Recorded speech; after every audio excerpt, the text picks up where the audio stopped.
Dostlar salam. Şagirdlər telefondan necə istifadə etməlidir? Bir çox valideyn fikirləşir ki, şagirdin telefondan istifadə etməsi böyük problemdir. Bu problemin həlli isə tam qadağa qoyulmasından asılıdır. Tam qadağa qoyulmalıdır. Amma sual budur. Qadağa qoymaq şagirdi qoruyurmu, yoxsa gizlincə ondan istifadə etməsinə səbəb olur?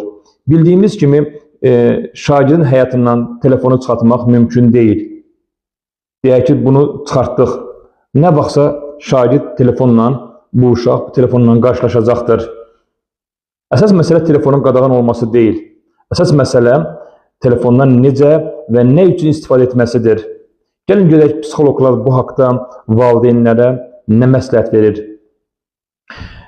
Tam qadağa olduğu zaman uşaq aqressiv olur, marağı daha da artır və ən önəmlisi valideyn-uşaq münasibəti zəifləyir. Düzgün istifadə etdiyi zaman nə baş verir? Uşağın məsuliyyəti artır, vaxt anlayışı formalaşır. Psixologlar valideynlərə 3 önəmli məsləhət verir. Birincisi, vaxt limitinin olması. Yəni, övladınıza telefonu verərkən vaxt qoyulmalıdır. Günə 10 dəqiqəmi, 15 dəqiqəmi. İkinci məsələ isə vaxt anlayışının sabit olmasıdır. Yəni, bugün 15 dəqiqə qərarlaşdırılıbsa, sabahları şagirdin yaxşı aldığı qiymətə görəmi, sözə qulaq asmasına görəmi, nəyəsə görə həmin o vaxtı artırmaq olmaz. Yəni, 10 dəqiqəsi 10 dəqiqə, 15 dəqiqədirsə 15 dəqiqə dəyişkənlik məsləhət görülmür.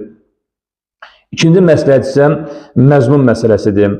Hörmətli valideynlər, bildiyimiz kimi hər video, hər oyun, hər sosial şəbəkə uşaqlara məsləhət görülmür. İkinci məsələ isə övladınıza telefon verdikdən sonra həmin o vaxt ərəfəsində onu gizlindən təqib etmək, izləmək olmaz, məsləhət görülmür. Uşaq bilməlidir ki, valideyn ona nəzarət edir, bu nəzarət isə onun inkişaf etməsi üçündür.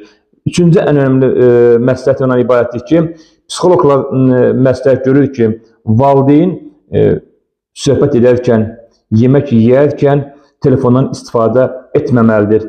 Çünki uşaq valideyn dediyini yox, etdiyini edir.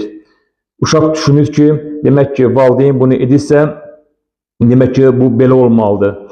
Telefona qadağa qoymaqla heç bir şey nailiyyət əldə olunmur.